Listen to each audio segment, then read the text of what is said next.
Hello, good day. I'm Dmitry Popov, host of today's webinar. I see people start joining. That's great. Hello, Scott. Hello, Katarina. I have Olesya, our head of marketing, with me today, and I'll introduce myself a little bit more detail in the future. But let's just give a couple of minutes to those participants who wanted to attend the live event. And let's get started. By the way, just like a technical announcement, if you have any questions you would like to ask, there is this Q&A button in this Zoom webinar provider. And feel free to shoot us anything at any time. I'll pause once to answer questions during my presentation, and all the other questions I'll try to take at the end. If you do have more than we can handle, don't worry.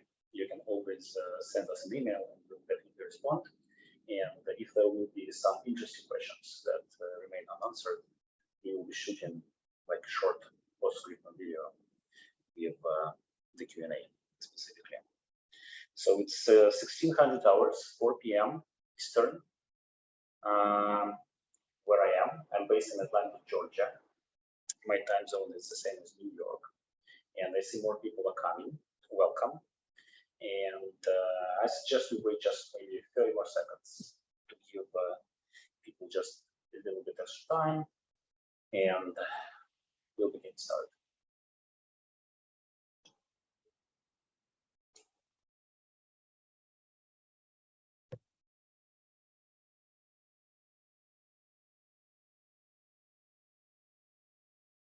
All right.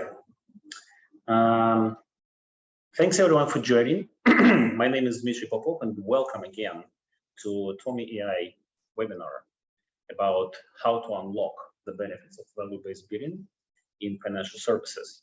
And the agenda for today is what are those benefits are, why is this value-based bidding approach usually pretty hard to implement if you're in financial services, and how to find your way around those challenges, and why predictive analytics is a game changer the industry has been missing for so long. And today I'm being helped by Olesya, our head of marketing. As I said, I'll stop once during my presentation to answer some questions that arrive by the middle, like by around mid presentation, and I'll take the rest of the questions in the end. The plan for the day is to have about half an hour presentation, give or take, and spend maybe 15, maybe 20 more minutes, depending on how many questions there will be. We are answering them. So yeah, let's get started. Before we begin, I thought it is important to tell just a couple of words about Tomi.ai, the company I work for as a co-founder. And for those of you who are less familiar with us, we are a plug-and-play data science platform for marketing and sales teams. And what we do is we predict probability to buy and lifetime value for every website visitor. Yes, you got it right. Every website visitor, including anonymous ones. And we do this to help marketing and sales teams crush their revenue goals, essentially by building better feedback loops. And those feedback loops can be either with advertising platforms, hence the topic of today's webinar, the value-based bidding. And those can be the feedback loops within marketing and sales workflows connected to analytics that basically make marketing and sales process more efficient, more effective, allow you to close more deals and do other things like that. If you're interested to learn more, give us a quick direct message. We'll be happy to tell you more about us. Just a few words about me. Before Tomi.ai, I was a consultant. I started my career back in McKinsey, spent almost 3 years there, consulting mostly banks. Then I went and joined as a strategy manager and later chief strategy officer for retail and SME business for a Fortune Global 200 bank. So this topic, the customer acquisition, in financial services and banking is near and dear to me. And I joined Tommy.ai about a year ago, and since then we have great experience working with financial service providers, including banks, insurance brokers, different other companies. They represent about 25% of our active customer base. So it's a big crowd, and we did implement the approaches that we take in practice. And without further ado, let me start with why care about value-based billing at all. You know, what kind of problem are we trying to solve with a tool that is essentially value-based billing?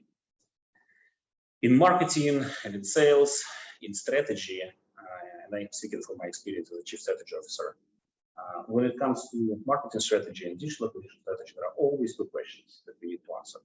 How do we scale new customer acquisition, and how do we increase sales? And how do we make sure we are making rather than losing money in the process? So those are the two questions. And there are obviously more than one solution to those problems.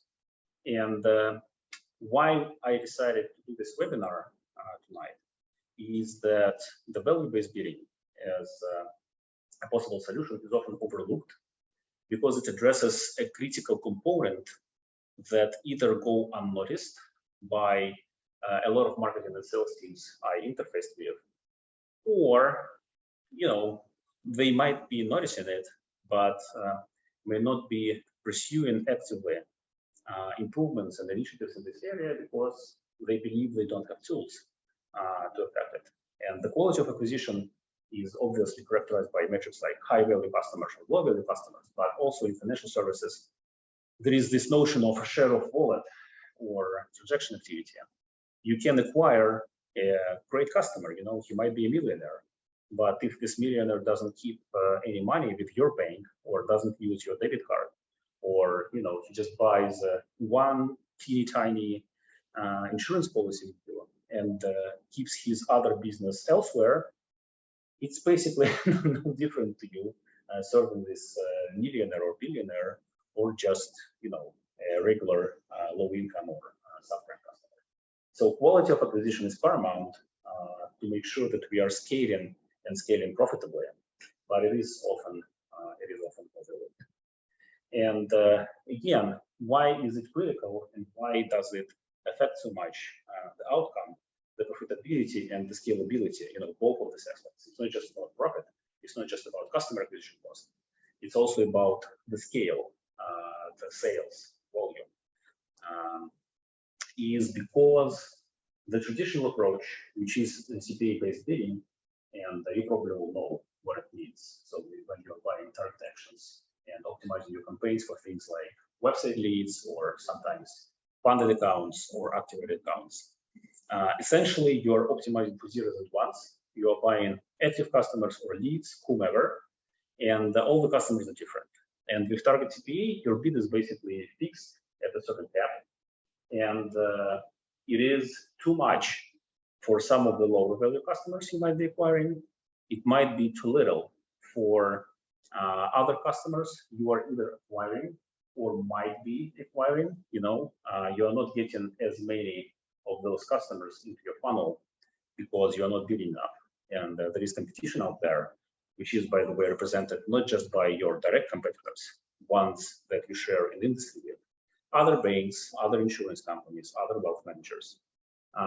You're also competing in the digital environment with Amazons of this world, with Googles of this world, with purely digital businesses that, are essentially a fish in this water. And I know that some digital marketers from financial services might feel that digital marketing was not essentially built for their industry, with their industry in mind.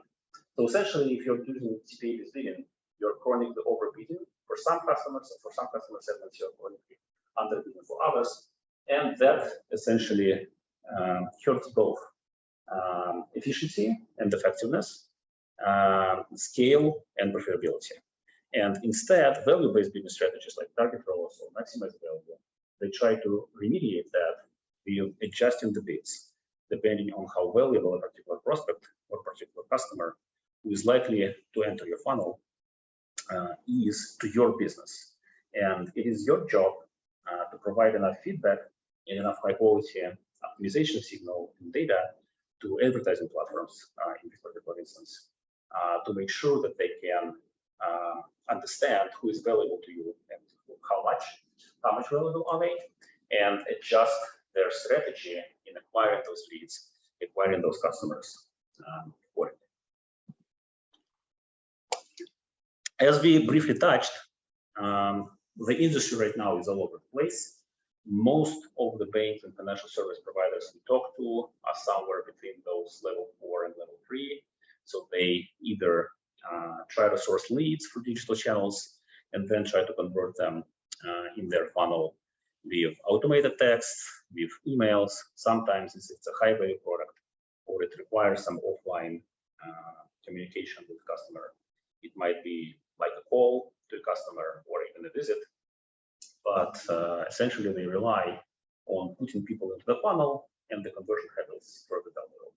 There's nothing wrong with this approach, but when you optimize for the middle of the funnel, not for the bottom of it, not for revenue and customer lifetime value, you tend to be essentially motivating advertising platforms for a different KPI, not for the KPI that you care about, that brings the most value and has the most sense, makes the most sense to your business.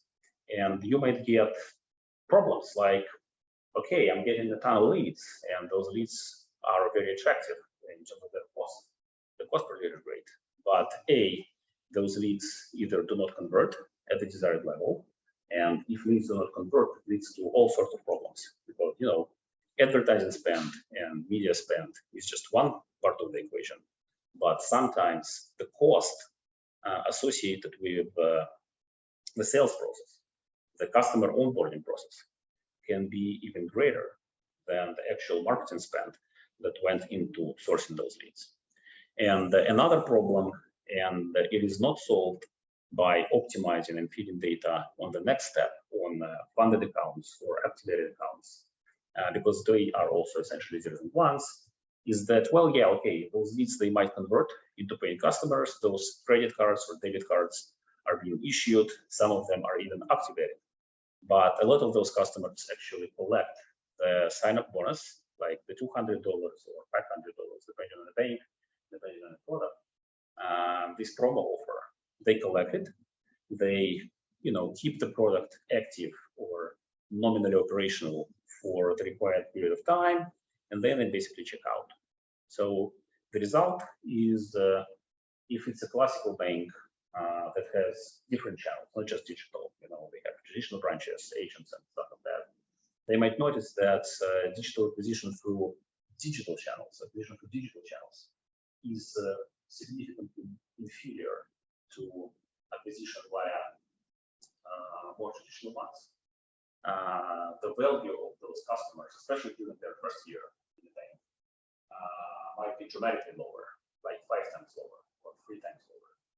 And there is also a very high rate of early churn. So in about 3, 6, maybe 12 months, up to 40% of these customers, they leave the bank, they switch to financial services provider, and just imagine 40% of your marketing spend and sales costs associated with conversion of customers actually be invested.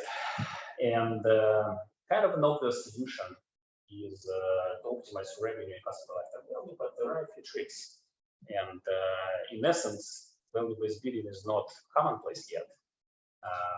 And it's important to understand why.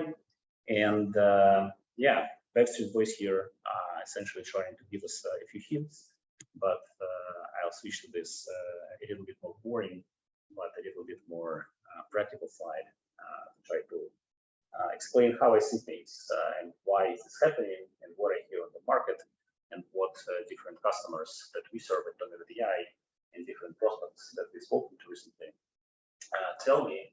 Why are they having trouble transitioning to value-based bidding, even though it seems like a no-brainer? Eliminate overbidding, eliminate underbidding, bid the right amount, scale your campaign profitably. So what can go wrong? So first of all, you need to define value, you need to calculate value in order for value-based bidding to work. The best metric is probably lifetime value, LTV, but often it is hard to calculate. Imagine trying to calculate an LTV for a credit card.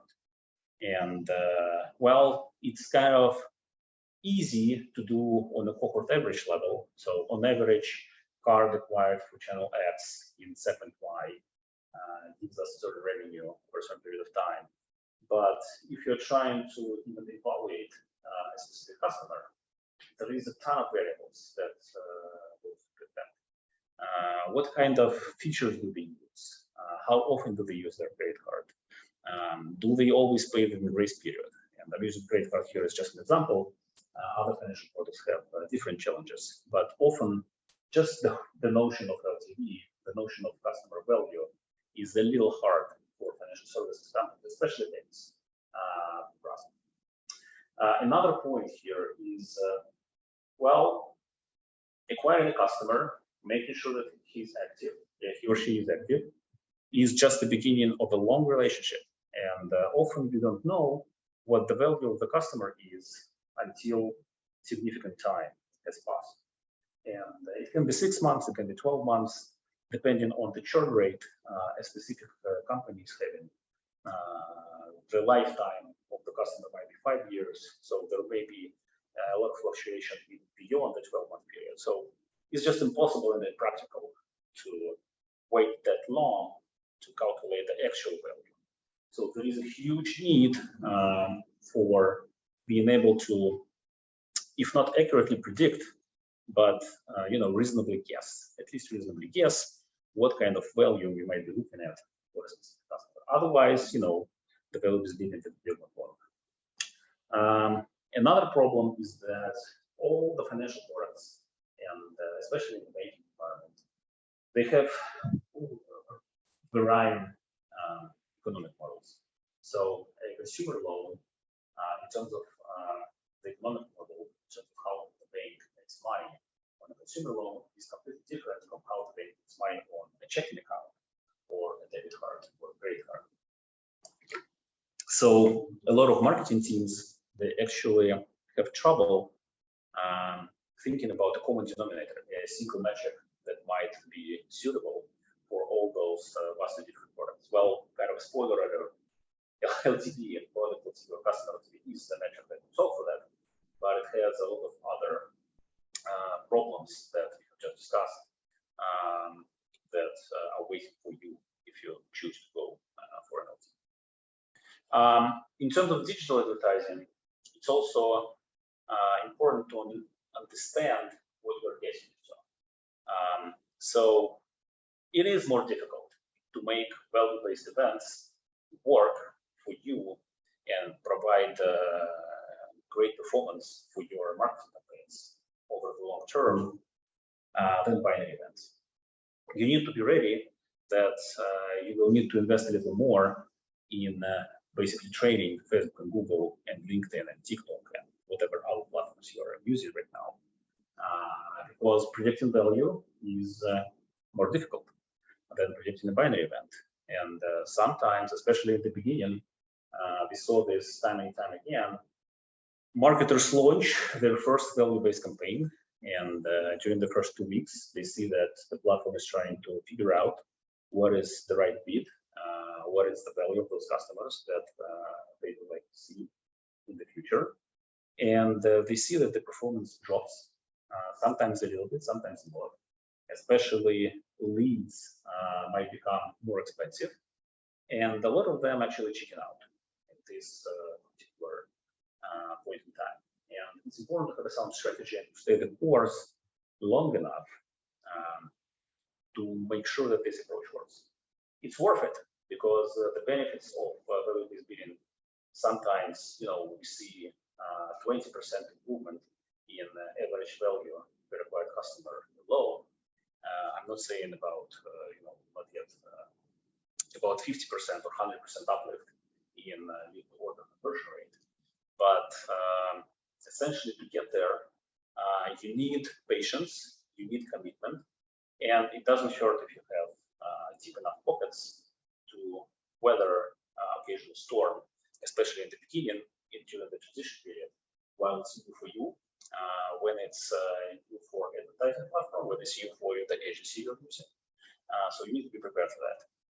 And also CRM data and analytics data sometimes is not in the best shape in banking or in other financial services providers.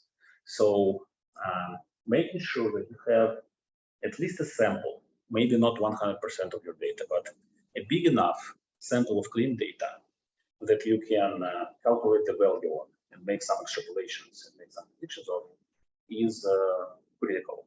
And for some of the financial services providers, that's a huge challenge. Like imagine a wealth management company or financial planning provider, financial planning solutions provider that has a ton of third-party agents, and those third-party agents are responsible for logging the contract data and value data into the CRM system, and final stages being different across different regions. So that might be big pain in every part of the body, in every part of the body.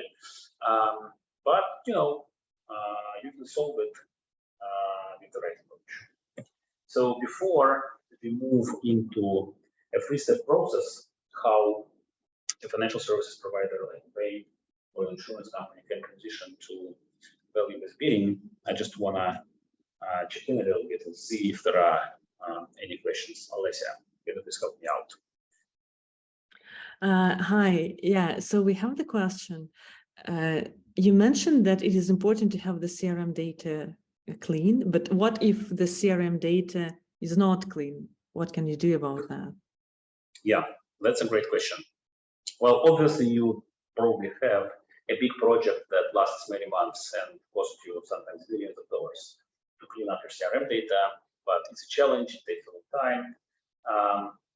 We will speak about the predictive approach in a little bit, but one of the powers of predictive approach and data science that you don't need 100% accurate data set to make sure that the model is accurate and valid.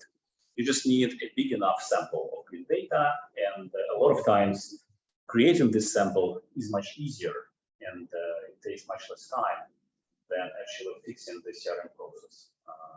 So sometimes, I've seen efforts to create like a parallel data set for training, just using surveys. If it's impossible to clean the data by hands, you can actually call your customers and just ask them a few questions and create a good enough sample for starting development of Shopify. So, Alessia, any more questions before we proceed? Thank you. This is it for now. Thank you. Mm-hmm. Thank you for a great question. So, what is the process? How does a financial services provider, plan to transition to value-based bidding? And apart from traditional things like making sure your CRM is in good shape, and so we think it's important to pick the right metric, find a way to predict it. We touched on this briefly before, but I'll elaborate a little bit in a couple of slides. And also, to make it worth the effort, you need to use the metric and those predictions that you will be doing to build feedback loops, to build all sorts of feedback loops, to actually make some money out of this effort, to not make just the cost effort. So let's cover little by little all of those different aspects of the process. So let's speak the value-based metric. And again, yeah, I'm a big proponent myself of a customer or product LTV as the North Star metric that everybody should be calculating and optimizing.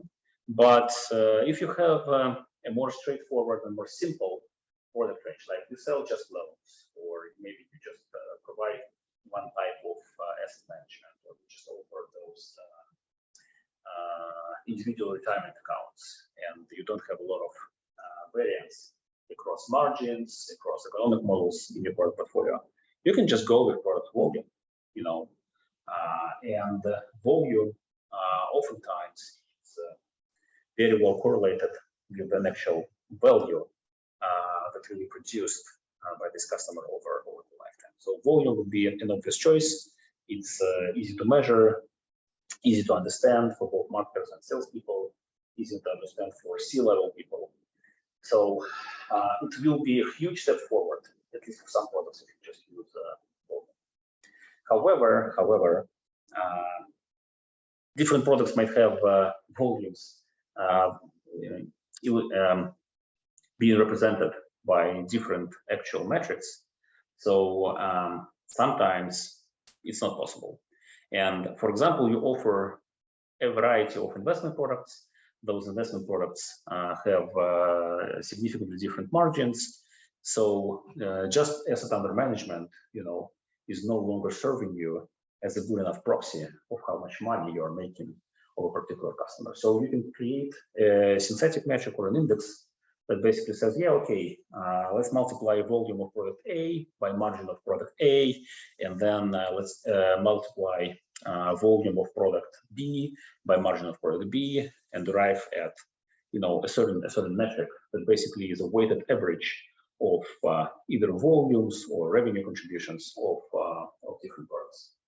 But obviously, the best option long term is to spend a little bit of time and effort and try to come up with first product LTVs and customer LTVs. And again, for some products, it will be easier. For example, a consumer loan, your risk department probably knows, if you're working in the bank, how much money are you going to make of this consumer loan that you issued yesterday, because the customer is in a certain risk grade, they are financed under a certain program. The program has an associated risk costs, and the funding cost is usually fixed, at least by a treasury, for internal accounting purposes. So everything is fairly straightforward. For credit or debit cards or checking accounts, it might be a little bit more complicated than that, because you need to take into account not just interest income, but also commission income. And commission income is vastly different for domestic transactions and international transactions. Do we buy anything on Alibaba, and do they pay the foreign exchange fees? That kind of thing matters a lot when it comes to credit and debit cards and similar products. But there is a lot of experience out there, and also in the payment providers like Visa and MasterCard, how you actually can triangulate and make all those complex numbers around the product elements relatively simple, and how can you make it, boil it down into a product or a customer. Products, yeah, keep it simple as much as you can, but don't be afraid to use product and customer LTV, because sometimes, as we discussed, like debit or credit cards, only this metric is appropriate. An important thing is to not overcomplicate it. For example, we see a lot of banks not even considering using product or customer LTV because they want to implement the perfect version of an LTV, the one that accounts for marginal costs, not just marginal revenue. And those cost allocations, they tend to change a lot. And this is something that marketing team cannot affect probably and cannot understand enough. So don't overcomplicate it. Try to just look at the operational income perspective or revenue perspective, and also pick a good time horizon. Yes, the customer can be with you for 20 years, but probably to make practical decisions about acquiring, like how much do you want to invest into acquiring a particular customer, you just need the, 12-month, 24-month, maybe 36-month projection.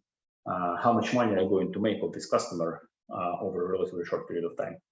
Even though, the lifetime may be greater, but you need to make very practical decisions. Like, do I invest more into this particular channel or into this particular campaign, or do I pull back? What kind of ad creative, what kind of content seems to be resonating with higher value customers, what kind of content, what kind of messaging seems to be resonating with a different kind of customer. And to decide on that, you actually don't need a 20-year LTV projection. Sometimes 12 months is more than enough. And also, I cannot stress this enough, a lot of banks and a lot of financial service providers, they are satisfied with cohort averages. So we acquired, I don't know, 10,000 customers in July, and on average, customers we acquired in July last year gave us a certain amount of money. So this is like an average, and it's better than nothing, obviously. But that's almost like trying to steer the Titanic by looking at the rearview mirror and completely missing the iceberg ahead. And essentially, the cohort might be better or worse than, let's say, cohort in the previous month, but until you have an actual data on an individual customer, and you can attribute this customer to a specific channel or a campaign or an activity, you're like so limited in decisions that you can make. And especially if you're talking about value-based bidding in modern advertising platforms like Facebook, Google, LinkedIn, TikTok, Microsoft Ads, you need to feed them individual values for every customer that you're acquiring. Otherwise, your approach is no different than target CPA. So average LTV doesn't cut it. You need a specific LTV, specific value assigned to a specific customer, and you need to find a way to pass this information, back to advertising platforms. That's actually a pretty simple task at the current level of technology. But again, picking the metric is important, and making sure that it's useful and it's simple enough is also paramount. I touched briefly on the predictions. So you might have a time horizon in mind at which you will basically calculate the lifetime value. So some banks with longer view might prefer to look at 24 months. Some more aggressive fintechs, digital companies might say, yeah, well, 12 months is too much. We need to understand if we are able to recover our customer acquisition cost in like 3 to 6 months. So you can pick the time horizon that makes sense for you, but essentially you need to set a deadline when you will sit down and calculate lifetime value and compare it to customer acquisition cost. And what matters to you is not just the scale of the customer acquisition that you're able to achieve, but also this LTV to customer acquisition cost ratio, because it determines if your approach, if your strategy is sustainable in the long term.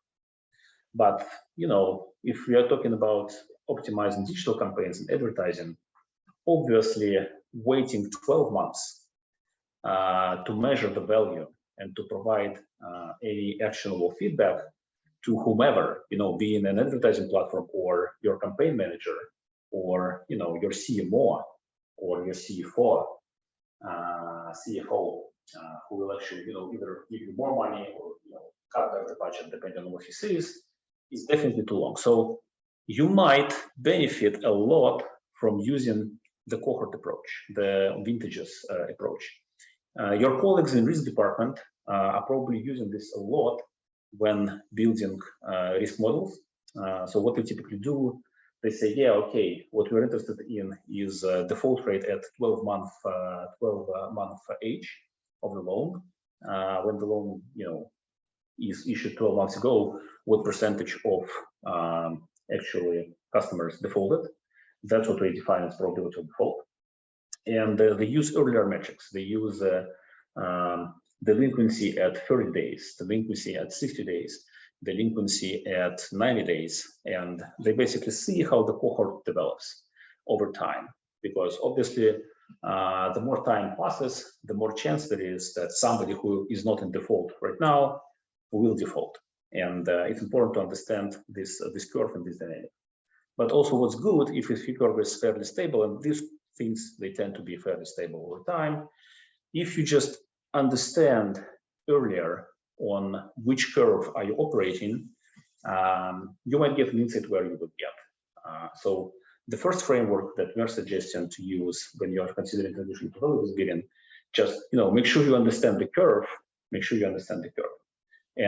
you understand the point in time early enough, probably 2 to 4 weeks after acquisition is optimal. It will vary for different businesses, but something early enough so you can, use it in practice. Not wait on this too long, but that has enough information to tell you what the value will be in 6 to 12 months. In software space, in B2B SaaS space, what we hear is early product behavior, like how a person behaves, interacts with an app over just 2 hours since installation, since 2 hours of starting the free trial, actually has a great predictive power, to tell what is the probability distribution for the future value. In banking, you probably need a little more than that because you need to activate the card, you need enough time and enough opportunity to use it, and financial products just have a longer, so to say, cycle of everything. You use them every day, but not every day you need to buy a car. Not every day you need to book a vacation. Those things tend to happen over a certain period of time, and you don't even grocery shop every day. Right? That's why when we're talking about financial products, it's 2 hours is just probably insufficient. You need to monitor the behavior for a little bit longer. But again, think in the cohort logic and try to find those earlier points on the cohort, on the curve, to understand what kind of curve are you on. And just by using this, simple logic based on early product behavior, you can predict with a certain level of confidence value for new customers. But that's not it. If you use predictive analytics and if you engage other data sources, you can actually predict customer value for potential customers and current customers in the different stages of your funnel. One of the obvious use cases is lead scoring. So if you have done your homework, if you build this cohort model, if you understand what kind of early product behavior to look for to predict the value of the customer, you can find more points of data. Some of this data you own, some of this data you get from third-party providers like credit bureaus, for example, and all the different databases. But when you're working with somebody whom you know the name, you know the address, they are leading your funnel, they're no longer anonymous, there is a ton of data points that you can leverage to predict the probability to become a customer, and not just predict the probability to become a customer, but also to predict the likely value. Again, this is another aspect where financial services companies might benefit from stealing a few pages from software as a service playbook or B2B playbook, because lead scoring B2B is commonplace. It's almost a commodity. And there is a lot of firmographic data, technographic data, demographic data on all those different customers. And pretty much every major B2B vendor has, more or less sophisticated lead scoring model. Banks can do the same. And, you have enough data even for your leads, even if you don't use the third party data at all, just, the behavioral patterns, how those leads behave, how often do they interact with you, how do they respond to your sales outreach, to your, messages that you're sending them, is often enough to have an accurate and informed judgment. What's even more exciting is that you can actually, again, knowing the value of the customer, you can predict value for every website visitor, including completely anonymous ones, those that you don't have any personal information, not even an IP address. Sometimes it gets as weird as that, and you can assume that everybody is using VPN, so there is literally no possibility to de-anonymize people. But even in this situation, there's a way to look at behavior, to look at engagement patterns, across your website and your mobile app, or other environments that you're using to communicate with your customers, to have a very strong prediction power about likelihood to become a customer and customer value. That's what we do a lot in Tomi.ai. That's kind of our bread and butter, but that's not the main topic of today's session.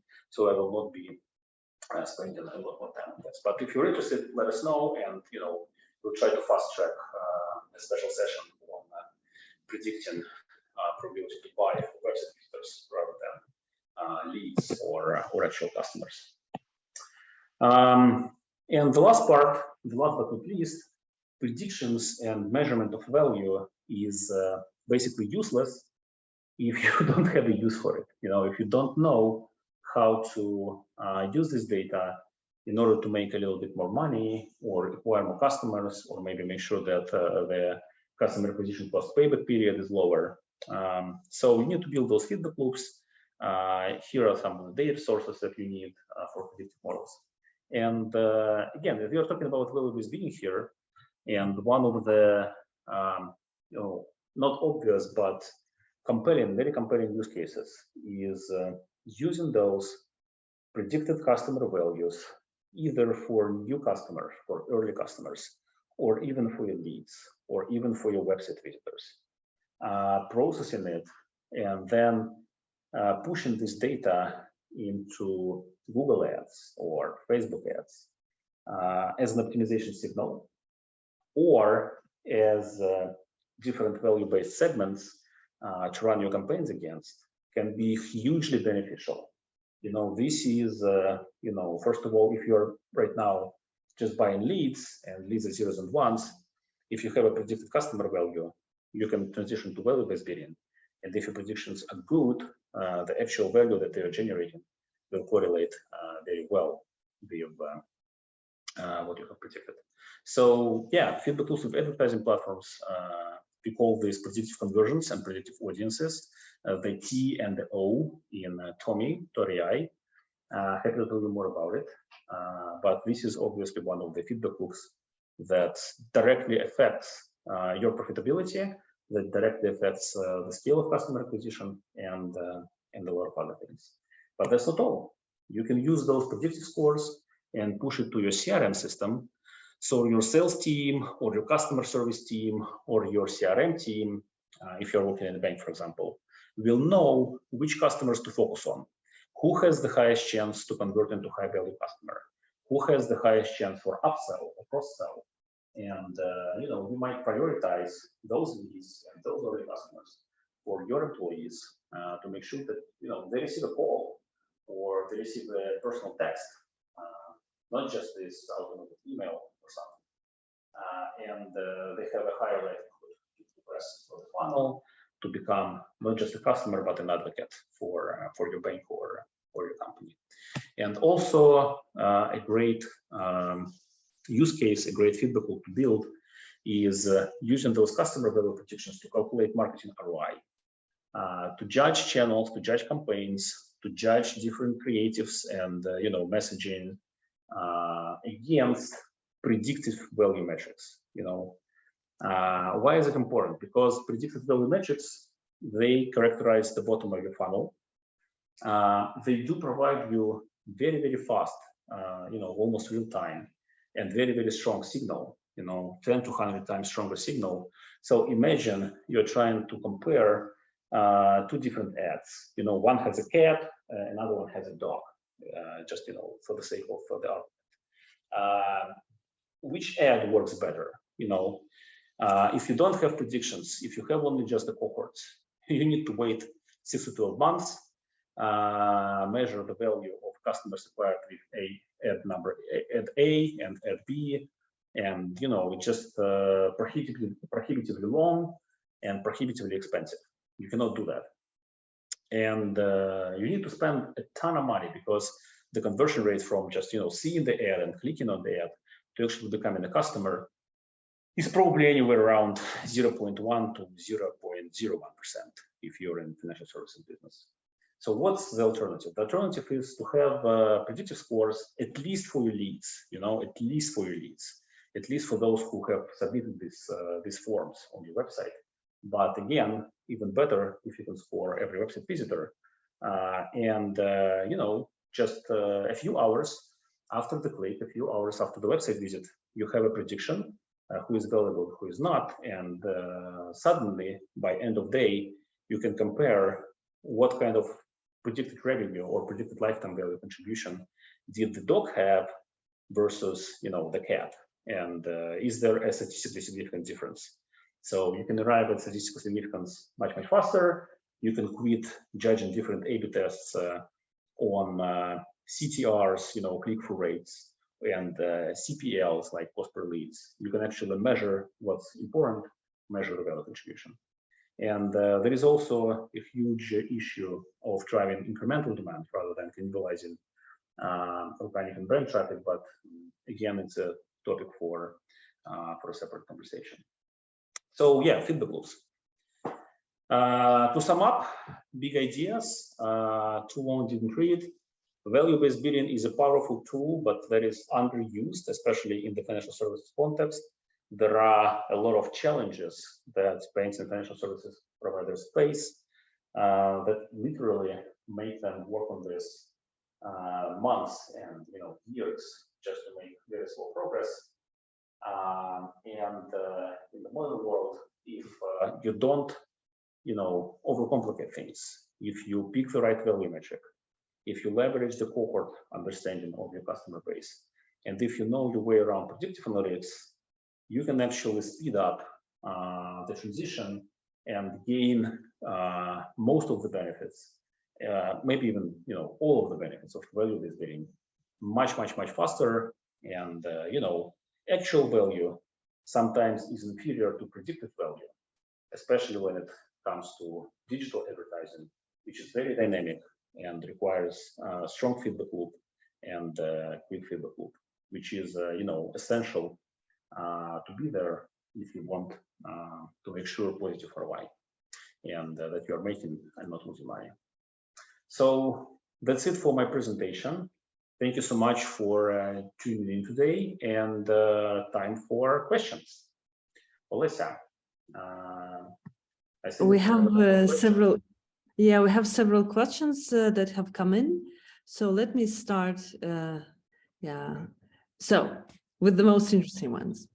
Does your platform calculate LTV for our products, or does it take it as an input? Yeah, that's a great question. I think I didn't highlight this issue in enough detail. Yes, if we speak about Tomy AI, what Tomy AI does, it does predict LTV and it does predict probability to buy. But we are the predictive platform, not the accounting platform. So we will take the data that we need to make predictions, and we will take the target event, the target metric, so lifetime value or whatever, as an input to the predictive model. There are other products in the market that focus on making sure you are calculating LTV well enough, but in our case, we basically take the inputs, the features to build the predictive models. We study the positive and negative outcomes, and we connect the dots between the two. But we rely on our customers, on banks, insurers, wealth managers, to provide those customer value metrics so we can train our models. Thank you. And another question would be, have you tried this approach with any of the banks already? Yes, we did. We did. I mentioned that financial services companies represent about 25% of our active customer base, and we have more than 20 active customers right now. All of them are enterprise B2B and B2B customers. And I haven't mentioned any of the case studies because we were talking about value-based bidding today, not predictive targeting or predictive optimization. And when we come to that, we will probably share some of the actual case studies, like how much more revenue per advertising dollar, or how much more loans, how many more loans per advertising dollar. And in general, we were able to generate powered by those value-based bidding and the predictive engine behind it. Thank you, Dmitry. And a couple of more questions that I have. For example, how do you handle privacy? That's a very interesting question. So I'm guessing you're asking about the customer privacy and the personal identifiable information, and you know, those GDPR and CCPA related you know, issues. We take privacy very seriously. The full approach is 100% privacy compliant, and we did have a couple of cases where you know, the banks insisted on not sharing any personal identifiable information with us, and the approach still works. You know, if you have the value signal, if you have the behavioral signal that we, you know, focus on in our work, everything is anonymous and everything is 100% privacy compliant, but the predictive power is still there. That's, you know, the power of modern machine learning and the power of being able to dig deeper into customer behavior than is possible by using classical systems like Google Analytics or Adobe Analytics that the whole of the industry uses right now. In our experience, the behavioral features from those systems, sometimes they work to, you know, produce some decent predictions, but most of the time you need to dig deeper, and that's kind of our know-how, you know, how to dig deeper without, you know, breaching privacy in any way. Okay, let me check if I have more questions. Okay, I see more. Like you mentioned that value-based bidding is more difficult than working with binary events. Could you elaborate? Oh, yeah. I'm not sure how many of you are familiar, have you know, some hands-on experience with transitioning from target CPA campaign to a target ROAS campaign or max value campaign. But it's common, especially if smaller advertisers try to undertake it. They need to spend a lot of money because they need to feed the platform with enough data, with enough conversions. So machine learning on the side of Facebook and Google and, you know, whatever other platform works. But initially, especially during the first 2 or 3 weeks, since the platform is trying to optimize for value now, not just for zeros and ones, not just for the actual fact, for somebody to become a lead or somebody to become a customer, sometimes, you know, weird things happen because the model is learning and it's just testing the limits. Sometimes you might notice that this new campaign is buying clicks, you know, website visits at a more expensive price, at a higher price than it used to buy leads. And usually that's very demotivating. Usually that's very upsetting. What, you know, marketers who face this often miss is that after this initial period, 2 to 3 weeks, where you really need to be careful and make sure you're not overspending, you know, so you're not broke by trying to educate Googles and Facebooks and advertising platforms on how to optimize for value in your business. But after you weather this initial storm, everything normalizes and platforms can be immensely helpful with improving quality of your leads and scaling customer acquisition and you know, increasing the LTV of those new customers that you acquire. But since you are training a more complicated model that predicts not just the probability to become a customer, but also predicts the value of this customer, you need to have a sound strategy and sound change plan at hand to weather this initial turbulence. Thank you, Dmitry. These are all the questions we've had from our participants. I have a question from myself, if you don't mind. Sure. If you could select one thing why you're excited about value-based bidding, what would that be? Interesting. I think the key word here is alignment. You know, alignment.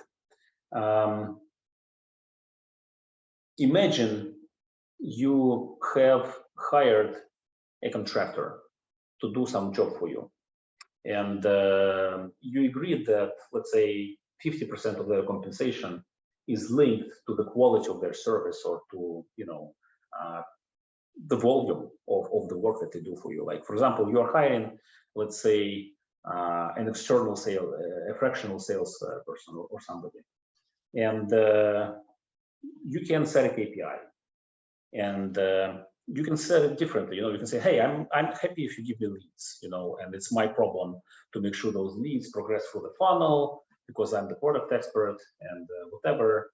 So you just give the leads, and I'll pay you, I don't know, $100 for every lead that you source. That would be an example of a CPA-based approach, not a value-based approach. And the problem here is you have a misalignment of interest. You have a conflict of interest because it's easier for, you know, the contractor to give you something that satisfies the bare minimum criterion. You know, they fill the form, you know, they are in lead, they are ready to talk to you, they book the meeting in your calendar. But is this really a good customer? Is this someone who is really interested in my product? Is this someone who is really looking for a new bank or a new financial service provider? Or is it just somebody who was interested in getting this $200 incentive to open an account and you know, check out?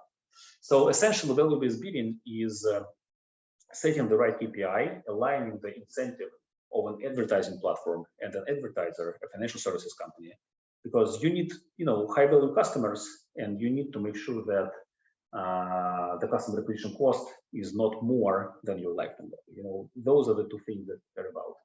And you cannot instruct an advertising platform to produce that if you don't use value-based bidding.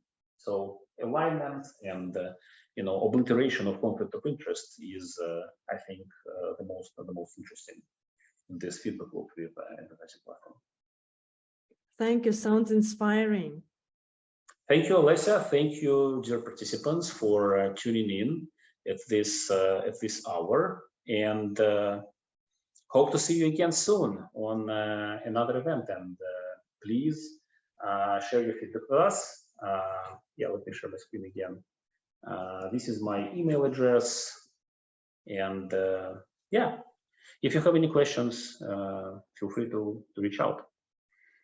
Thank you, ladies and gentlemen, and have a great rest of your evening or morning if you're in a different time zone. So it's been a pleasure to be your host today. Thank you. Bye-bye.